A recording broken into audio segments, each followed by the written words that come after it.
Haleluya, Bwana Yesu apewe sifa. Kwa hivyo bila kupoteza muda, ningekukaribisha katika jina la Yesu na nikakwambie Bwana nakupenda, ndipoza ukai. Unajua kuna wale watu ambao walikuwa na lengo la kufika mwaka huu ama mwezi ama wafike umri fulani, lakini hawako tena. Kwa hivyo hatuna budi kumwambia Mungu ni asante sababu ya neema na kibali, sababu ya uwepo wake ambao tunao uishi kila siku kuchao. Tunaendelea kusikia nguvu za Mungu zikifanya kazi, hata makanisa mahali ambapo tunao abudu Mungu. Tunasikia uwepo wa Mungu unaendelea tu kufanya kazi, jinsi Roho wa Bwana anavyo tuelekeza. Bwana Yesu apewe sifa. Kwa hivyo kuna yale mambo ambao watu huwa wanakatazwa ama wanapuuza. Kuna yale mambo watu wanapuuza ambao yanafanya mtu unafika wakati fulani unaanza kuregret, unaanza kusema you wish you knew. Na hapo unapata imekuwa too late. Sababu ya nini?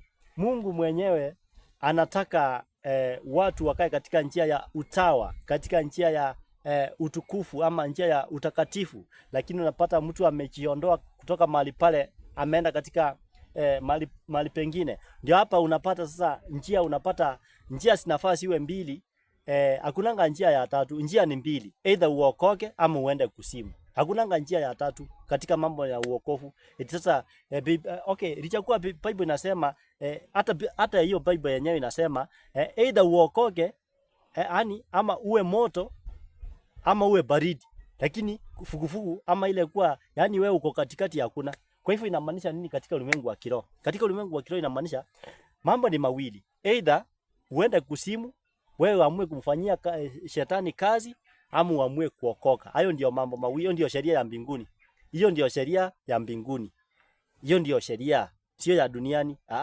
Sheria ya Mungu ni either uokoke ama uamue njia ya kwenda kuzimu, ufuate shetani.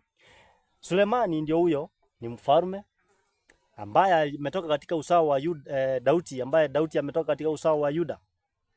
Tunamwona Sulemani ndio huyo, anaambiwa hivi, Sulemani mwanangu, usioe wanawake kutoka. Hiyo ni kitabu cha Wafalme wa kwanza 11 mstari wa kwanza. Maandiko yanasema Sulemani akaambiwa asioe wanawake kutoka mataifa ya kama Waiti, Wasidoni, Waamoni, watu kama hao au mataifa. Aliambiwa asioe wanawake kutoka huko. Lakini Sulemani ni nani? Sulemani alienda Asifaras, ndio huyo tena, hata ameoa binti ya Farao. Na unajua Farao ni yule alikuwa anasema yeye ni Mungu kifyake. Hao walikuwa na ile, hao ndio kusema hawatambui Mungu mwingine, wanatambua miungu. Tena akaenda Asifaras kuwa mtoto wake, binti yake. Hapo ndio unaona Mungu naye anasema wala wasiruhusu tena, wasiwaruhusu waingie kwao. Mungu alichua hawa watu si wazuri. Sababu gani? Alichua watu wanaweza kufanya huyu Sulemani awache uokovu, aanze kutumikia miungu. Lakini finally aliwacha tena kumtumikia Mungu, akaanza kufuata wale wanawake. Ninamaanisha kukuambia nini? Kuna yale mambo unaweza ukachingisha na mtu fulani, unaweza ukashikana na mtu fulani, badala ufanyie Mungu kazi, unapata unaanza kufanyia shetani kazi, sababu miungu yake inamwambia afanyie shetani kazi, na yako inakuambia ufanyie Mungu kazi. Hapo unapata mapatano yako na yeye inakuanga tofauti. Bwana Yesu apewe sifa. Kwa hivyo unapojihusisha na mtu ama na uhusiano fulani, ama mnapofanya biashara na mtu fulani, lazima ujue huyu mtu ako na lengo gani. Lazima uconsult Mungu akuambie huyu mtu ni mwanabiashara wa ukweli ama ni muongo. Huyu mtu ni mtu wa dini ya ukweli ama ni dini ya kuzimu. Kwa hivyo lazima uelewe haya maneno, ndio usijiingize katika miungu. Unaweza ukajihusisha na mtu akuweke katika shida. Unaweza ukajihusisha na mtu akuweke katika kuabudu miungu. Badala ulikuwa unaabudu Mungu, upate umeanza kuabudu shetani. Badala ulikuwa unaabudu Mungu, upate umeanza kuabudu vinyago. Bwana Yesu apewe sifa. Kwa hivyo Yesu ama Mungu alichua wakati anapoambia Sulemani asichingise na mahusiano na hawa wanawake Waiti na hao wengine nimekutajia wa Sidomu, alichua hawa watu ni watu wanao abudu vinyago. Ndio maana Mungu wakati mwingi before kitu kifanyike katika maisha yako katika ulimwengu wa kiroho lazima akualert, either kwa ndoto ama kwa maono ama kwa sauti ama kwa neno lake ama kwa watumishi wake, lazima akuambie huko mbele si kuzuri. Kwa hivyo tunapoishi katika hii dunia lazima tuchue tunachagua nani tunayeishi na yeye. Tunachagua nani tunayefanya biashara na yeye. Sasa tukachagua mtu kumbe ametupeleka katika kuabudu vinyago na hatuchui.